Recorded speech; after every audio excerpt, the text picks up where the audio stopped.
So I've been reading The Wicked and the Divine, written by Kieran Gillen. It's fairly good so far, and it has an interesting premise, namely that every 90 years, 12 gods are reincarnated on Earth, and they're all dead within 2 years. I'm going to keep reading, because it has passed the 2-volume test. But there's one thing that seems odd. The book's treatment of Woden. Even before we're properly introduced to Woden, we continuously hear one thing. He's racist.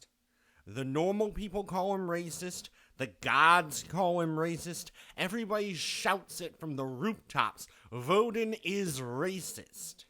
And from a stereotypical angle, it makes sense for Woden to be the god that's racist. He's a Germanic god. His name's a cognate of Odin, the Norse Allfather. And that was the pantheon that the Nazis drew their iconography from. Making the quote-unquote Nazi god a bigot would be the smart move if you look at it through that viewpoint. The problem arises when you consider what the book does with the gods in general. The Wicked and the Divine cast the reincarnated deities in the role of the modern-day objects of adoration, musicians. Each god draws their motif from different genres. And in a move that I'm fine with, not all gods are in their original ethnicity or sects. After all, they're global gods with powers and abilities beyond that of mortal men.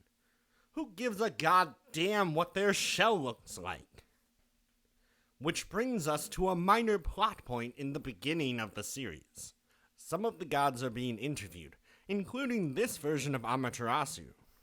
Their interviewer is skeptical of their divinity, and she makes a comment about how problematic it is that a little white girl is cosplaying an Asian goddess. But here's the thing. We, the readers, know that they are in fact the real deal. They're not cosplaying for attention. The synopsis has told us that they are actually gods. So this situation seems to be set up to castigate that frame of mind, that aspects of culture only ever belong to one shade or another.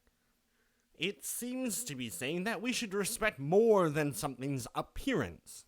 So what about Woden? I'm not against racist characters in media. There are racists out there in the real world. I've met some, I've seen racist attitudes abounding in every avenue of expression because racists express themselves too. But I'm not comfortable calling someone a racist in a non-joking manner if they've never demonstrated racist beliefs. So what evidence does the book present for Woden's racism? Honestly, none. Just the statement itself. The POV character confronts him, and he says that the fact that his Valkyries are all tall Asian girls isn't a race thing, but an aesthetic he's building. At which point she snidely thinks, yeah, a racist aesthetic. That's it. That's the extent of Woden's racist characterization. This is what confuses me.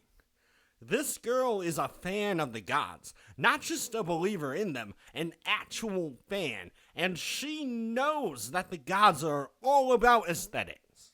The Morrigan's dressed all in black, Minerva's got a mechanical owl, Woden himself is bedecked in a techno-robot outfit befitting his homeland.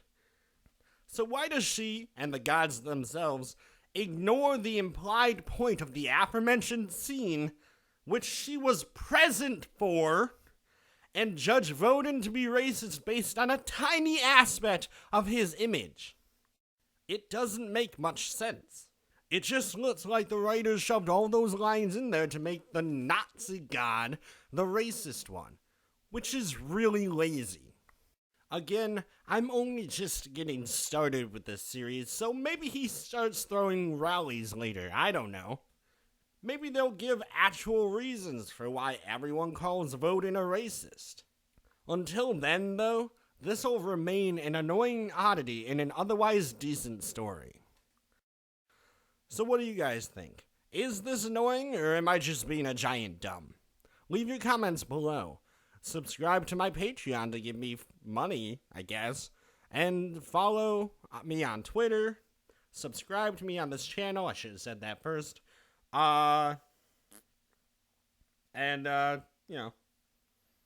Read comics, I guess. That's the only thing I could add to this. Draw me fan art? I don't know. Okay, bye.